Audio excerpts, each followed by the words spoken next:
మరో breaking news చూస్తున్నాం. ఏపీలో శాంతి భద్రతలపై ప్రభుత్వం ప్రతిపక్షం మధ్య రచ్చ తారా స్థాయికి చేరింది. వైసీపీ నేతల వ్యాఖ్యలకు కూటమి నేతలు రీకౌంటర్లు ఇస్తున్నారు. కూటమి వచ్చాకే రాష్ట్రంలో అరాచకాలు పెరిగాయని జగన్మోహన్ రెడ్డి అంటుంటే, మరి 5 ఏళ్లు ఏపీలో జరిగిన హింసాకాండ గురించి జగన్ మర్చిపోయారా అంటూ టీడీపీ జనసేన నేతలు సెటైర్లు విసురుతున్నారు. రాజ్భవన్లో గవర్నర్ను జగన్ ఫిర్యాదు చేయడంపై మండిపడుతున్నారు.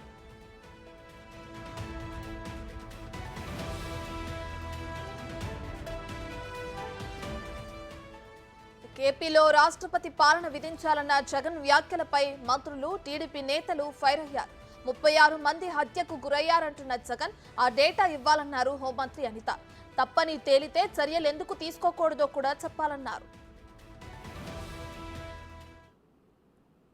ఒక హోమ్ మినిస్టర్గా ఇక్కడ పొలిటికల్ మర్డర్స్ అనేవి 4 జరిగినాయి.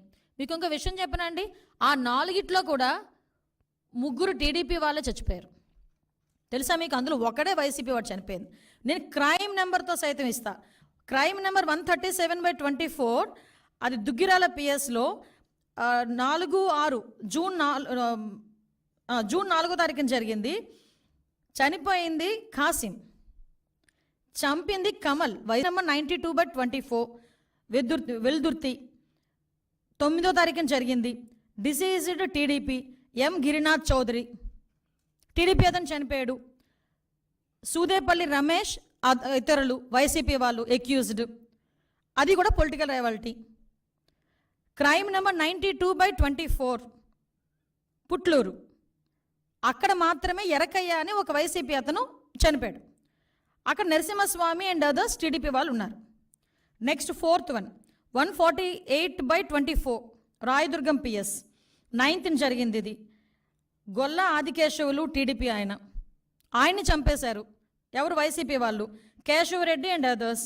ఇవన్నీ కూడా పొలిటికల్ మర్డర్స్ జరిగినవి 4. ఆ 4లో 3 చనిపోయింది టీడీపీ వాళ్ళు.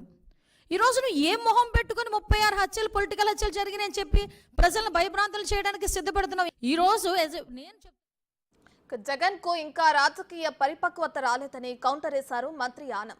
కనీసం 2 ఏళ్లైనా చూడకుండా పరిపాలన బాగోలేదు అనటం విడ్డూరంగా ఉందన్నారు. జగన్మోహన్ రెడ్డికి ఇంకా రాజకీయ పరిపక్వత రాలేదని చెప్పి చెప్పాల్సిన అవసరం ఉంది. సరిగ్గా 3 వారాలు 4 వారాలు కాలేదు ఈ ప్రభుత్వం వచ్చి. ఈ ప్రభుత్వం రద్దు చేయాలా, ప్రభుత్వాన్ని రద్దు చేసి రాష్ట్రపతి పాలన పెట్టండి అని ఒక మాజీ ముఖ్యమంత్రిగా, ప్రతిపక్ష నాయకుడిగా పనిచేసినటువంటి వ్యక్తి చెప్పాల్సినటువంటి మాట కాదది. వైసీపీ హయాంలో జరిగిన అరాచకాలకు ముందు జగన్ సమాధానం చెప్పాలని మంత్రి సత్యప్రసాద్ అన్నారు. 5 ఏళ్లలో హత్యలతో పాటు ఆత్మహత్యలు జరిగేలా ప్రేరేపించింది కూడా వైసీపీ నేతలే అని మంత్రి ఆరోపించారు. గత 5 సంవత్సరాల్లో ఏ మాత్రం అభివృద్ధి చేయలేదు.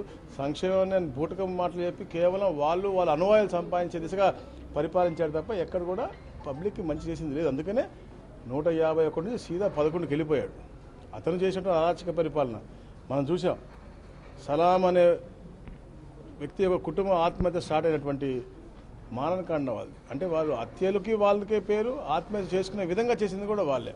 ఇదే ప్రాంతంలో చంద్రయ్య అనే పార్టీ పేరు చెప్పమని చెప్పి హత్య చేసినటువంటి వ్యక్తి వాళ్ళు.